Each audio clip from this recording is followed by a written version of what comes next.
Ô Silva, dá uma chegada aqui, por favor. O que foi, Tito?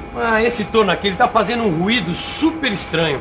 Tô quase apostando que é problema de lubrificação. Esquenta não. Aliás, isso me lembra uma ocasião em que me furou um pneu, rapaz. Tirei a roda. Quando eu mexi na panela do freio, estava pelando. Soltei a panela, era o rolamento. Pifou. Não havia sido lubrificado direito e estragou. Aqui, ou tem lubrificante de menos, ou colocaram o lubrificante errado. Vamos dar uma olhada. Isso é uma coisa que você tem que saber e saber bem, Titão.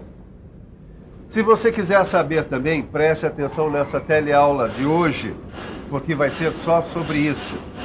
Na teleaula de hoje você vai ver os tipos de atrito e os problemas que ocorrem por sua causa, a importância da lubrificação, os tipos de lubrificantes e vai ver ainda como escolher o lubrificante adequado a uma determinada situação. A nossa teleaula está pronta para começar. Vamos nessa, que é hora de aprender. Olha, Edgar, eu acho que a gente tem que estudar tudo o que puder sobre lubrificação. Tem um montão de ligação de peças e sistemas de engrenagens que só funcionam direitinho se tiver uma lubrificação correta. Pois é. Mas só que antes de estudar o que é lubrificação, a gente precisa saber por que se lubrifica um motor, por exemplo, uma máquina. Por causa do atrito entre as peças. E você sabe o que é atrito? Atrito é o choque entre duas peças. Quando duas superfícies raspam e... Sei. Duas partes... Edgar, eu sei o que é atrito, mas é difícil explicar. Pois é, a gente sabe o que é na prática, mas na hora de explicar a gente se embanana todo. E você? Saberia dizer o que é atrito? Atrito é a resistência ao movimento entre duas superfícies em contato. É assim, Tito. Quando duas peças em contato se deslocam, ocorre o atrito entre elas. E mesmo que a superfície esteja lapidada, polida, retificada, sempre vai haver uma pequena reentrância, uma pequena saliência. Quer dizer que o atrito acaba causando problemas na peça, como, por exemplo, o aumento da temperatura. Mais do que isso, vai acabar ocasionando o desgaste da superfície, a corrosão. Esse friccionar, esse raspar de uma peça com a outra, vai fazer com que as superfícies soltem partículas que vão se acumulando, aumentando ainda mais o problema. E a lubrificação acaba reduzindo o atrito. É isso aí. Olha, eu vou simplificar ao máximo. É o óleo que a gente coloca na dobradiça da porta, por exemplo. Nas máquinas, o lubrificante vai reduzir o atrito, formando uma película de proteção entre as peças. Um lubrificante é uma substância colocada entre as superfícies para diminuir a resistência ao movimento. Bem, vamos tentar explicar isso melhor. Eu estou aqui numa indústria que produz lubrificantes e eu vim conversar com o Dilson, que é analista químico. Dilson, explica pra gente que tipo de trabalho vocês fazem aqui. Bom, aqui a gente testa os lubrificantes produzidos para ver se eles estão dentro do padrão de qualidade exigido. Nós estamos aqui, por exemplo, ensaiando os óleos no viscosímetro automático. Quer dizer que para cada tipo de lubrificante tem um ensaio diferente. Isso, claro. Veja bem, deixa eu te mostrar aqui. Os lubrificantes não são uma coisa só. Existem vários tipos, em forma de graxa, e esses aqui, tipos de óleos. Por exemplo, esse mais viscoso,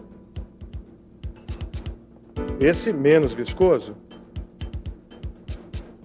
A grafita é um lubrificante, a parafina também. Então existem vários tipos.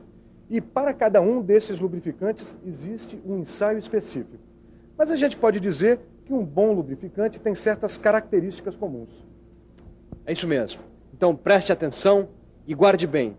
Um bom lubrificante tem que manter separadas as superfícies durante o movimento, ser estável nas mudanças de temperatura, não pode atacar, ou seja, corroer as superfícies metálicas e deve manter limpas as superfícies lubrificadas. Olha, Nilo, depende de como for montado o sistema, uma parte vai continuar raspando na outra do mesmo jeito. Mas é que existe uma espessura ideal para a película lubrificante. Olha aqui, ó. Essa é a altura de uma das partes rugosas que estão em contato, H1. H2 é a altura da outra parte áspera, essa aqui. E aqui, H, é a distância entre as duas partes. Nesse caso, a espessura ideal da película lubrificante tem que ser tal que preencha esse espaço todo aqui, ou seja, H é igual a H1 mais H2 mais H. Aqui está dizendo que, de acordo com a espessura da película lubrificante, o atrito pode ser atrito limite, atrito misto e atrito fluido. Segura, deixa eu ver. Olhando bem... Bom. Vamos pensar um pouco? Bom, deixa eu ver. Lubrificação por atrito limite. Ah, é quando a espessura do lubrificante é muito fina e daí as partes ásperas das peças se encostam. Lubrificação por atrito misto é quando a espessura do lubrificante é maior, o lubrificante é mais consistente, mas ainda as peças se tocam quando elas se movimentam. Lubrificação por atrito fluido só pode ser quando a espessura do lubrificante é maior que a aspereza das superfícies. E aí ele separa completamente as peças, uma da outra. Titão, quando ocorre o atrito fluido, a gente chama de lubrificação hidrodinâmica. E aí, nesse caso, a resistência ao movimento não vai mais depender do atrito entre as peças, mas sim da viscosidade do lubrificante. Silva, vem aqui comigo. Eu estava lendo aqui que os lubrificantes podem ser líquidos, pastosos e sólidos. Bom, líquido tudo bem, né? Nosso amigo óleo aqui. Pastoso é a nossa amiga graxa. Agora, sólidos são a grafita e as parafinas? Exatamente. Os lubrificantes podem ser de origem orgânica, tirados dos vegetais, animais, ou de origem mineral, extraídos do petróleo. Olha, de máquina eu entendo um pouco. Para lubrificação das máquinas, a gente usa geralmente os óleos e as graxas lubrificantes. E ficou faltando dizer os outros lubrificantes. A mistura dos óleos minerais com os orgânicos, os óleos sintéticos, os lubrificantes à base de grafite. E Tito, presta atenção. Em certos casos, a gente pode lubrificar até com água.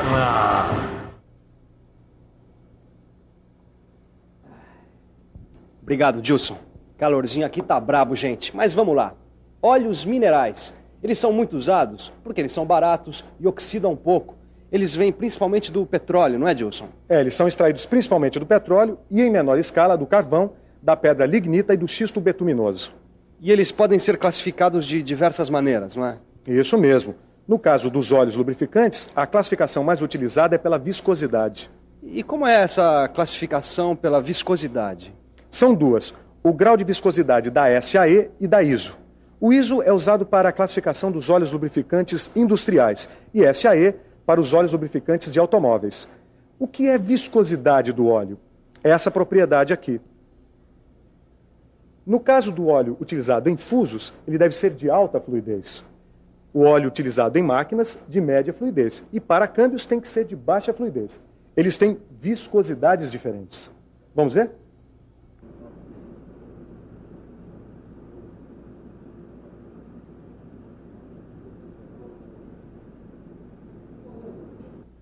Gilson, mas tem também as graxas minerais, não é? É isso. Só que no caso das graxas, a classificação é feita segundo sua consistência, nos moldes propostos pelo NLGI, Instituto Nacional de Graxas Lubrificantes dos Estados Unidos. Tito, olha aqui. As graxas lubrificantes, em comparação aos óleos minerais, têm maior consistência plástica, tá vendo? As graxas são produtos obtidos pela combinação de um líquido lubrificante e de um espessante. Bom, mas isso você já viu, não é? O que eu sei é que o líquido lubrificante geralmente é um óleo mineral. Uhum. E o espessante são sabões metálicos à base de sódio, cálcio, bário, lítio e alumínio.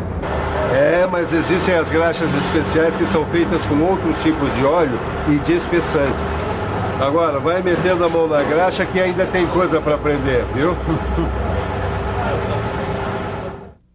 Olha aqui, Edgar, óleo de oliva. Esse aqui também é um óleo orgânico. No caso, esse veio da azeitona, né? Esse aqui, como o óleo de rícino, sebo e outros óleos, eles são todos orgânicos, porque eles vêm de animais ou vegetais. Eles têm alta capacidade de lubrificação, sabia? Então vamos usar esse em algumas partes do nosso kart. A gente até pode, Ed. O problema é que eles envelhecem muito rápido, sabe? Eles ficam resinosos, espessos.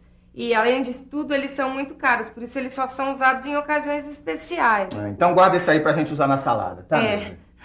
Mas acontece que ainda existem as misturas de óleos orgânicos e minerais, os lubrificantes sintéticos e os lubrificantes grafíticos. Mistura de óleos orgânicos e minerais. Lubrificante sintético, lubrificante grafítico. Bom, sobre isso nós temos uma fita aqui, ó. Vamos assistir junto. Fique por dentro.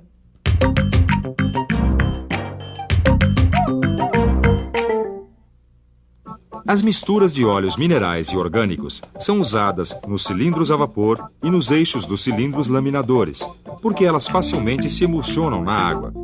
São usadas também quando é necessária uma elevada capacidade de lubrificação, como em redutores de velocidade compostos por parafusos com rosca sem fim e em engrenagens cônicas rebaixadas. Os lubrificantes sintéticos suportam as mais diversas condições de uso. São sintéticos porque resultam de síntese química. Os lubrificantes grafíticos são usados nas superfícies de deslizamento porque eles fazem com que elas fiquem mais absorventes, lisas e resistentes ao engripamento. O tempo de amaciamento é reduzido com o uso deste lubrificante. A grafita é também usada como ingrediente de óleo lubrificante ou graxa e na lubrificação a seco. Bom, Silva, a gente já viu um monte de coisa, mas eu queria saber, quando é que a gente usa um produto, quando é que a gente usa o outro? Por exemplo, quando é que a gente usa o óleo, quando é que a gente usa a graxa? Titão, a graxa é mais usada na lubrificação das partes da máquina que vão ficar expostas às substâncias do ar, a poeira, como por exemplo a escavadeira, ou quando vão ficar expostas ao aquecimento, como é o caso do laminador.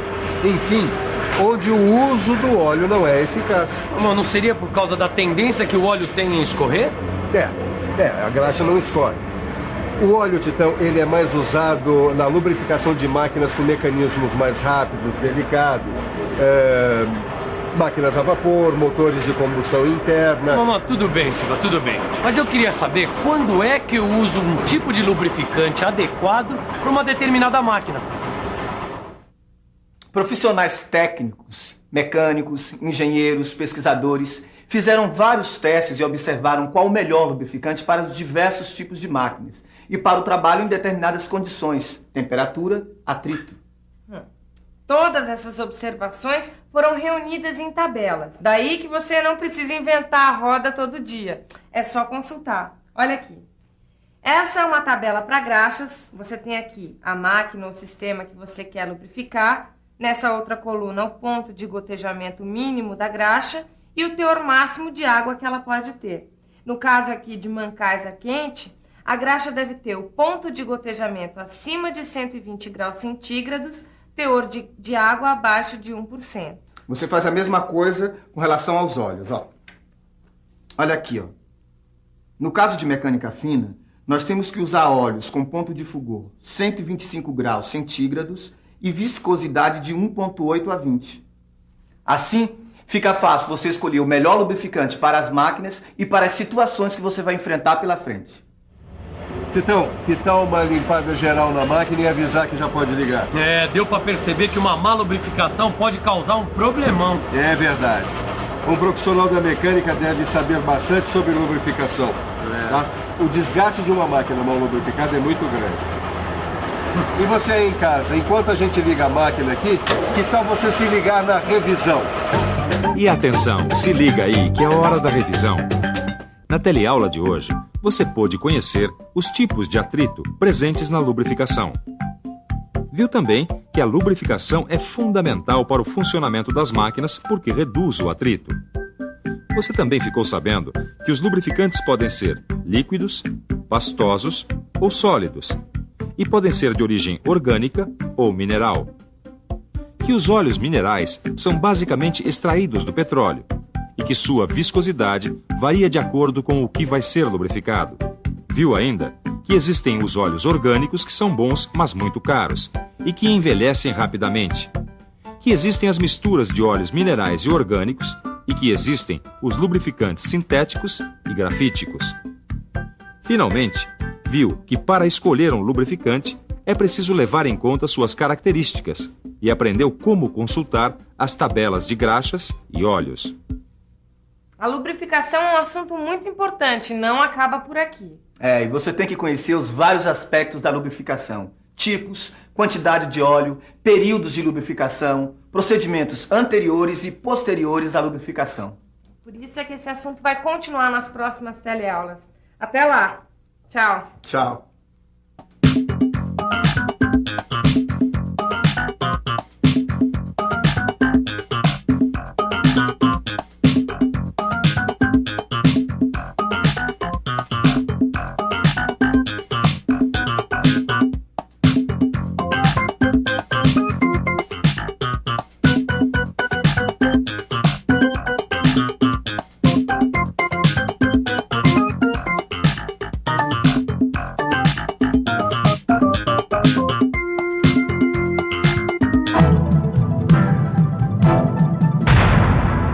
Telecurso 2000, um programa de educação do Sistema Fiesp e da Fundação Roberto Marinho.